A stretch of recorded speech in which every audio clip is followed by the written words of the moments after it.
Bonjour prof, je m'appelle Mayra et je vais vous parler de mon mystère, de le mystère que j'avais choisi pour raconter. Bon, premièrement, je vais vous dire pourquoi j'avais décidé de raconter cette histoire, ce mystère. Et après, je vais vous parler de quoi il s'agit.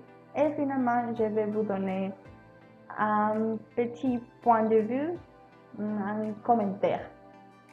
Bon, l'homme au masque de fer.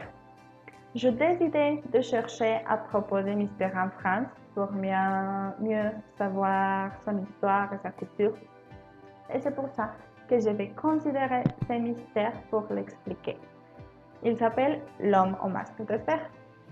Il s'agit sans doute d'un des mystères de l'histoire française les plus étudiés. Le philosophe Voltaire a été le premier à mentionner cet énigme dans son ouvrage Siècle de Louis XIV. On y découvre qu'un prisonnier inconnu a été envoyé dans les plus grands secrets au château de l'île Sainte-Marguerite, d'autant que les registres de la Bastille ont aussi confirmé la présence de ces prisonniers dans l'ancien château. De septembre de 1698 à novembre de 1703.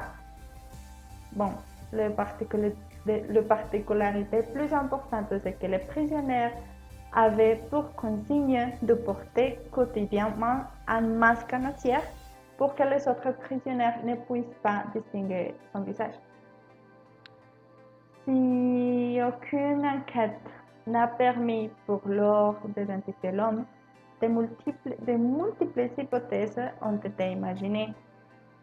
La plus célèbre d'entre elles présente ces prisonniers un frère jumeau de Louis XIV qui aurait été dissimulé de tout afin d'éviter une éventuelle revendication du trône.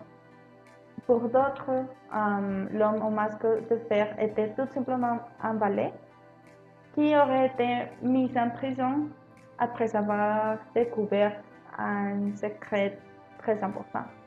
Autrement dit, le mystère reste entier. À mon avis, l'histoire est très intéressante pour le mystère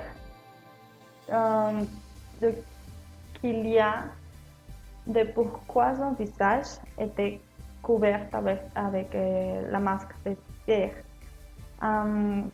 Et si, bon, on ne pourra pas savoir si l'histoire est véritable ou si c'est vrai.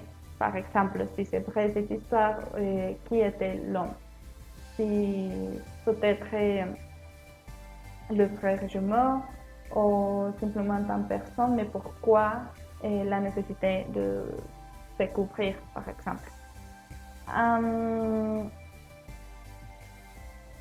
Sincèrement, cette histoire est magnifique et pour le raconter au fil à l'avenir. Oui. Bon, merci beaucoup et excusez-moi. Au revoir.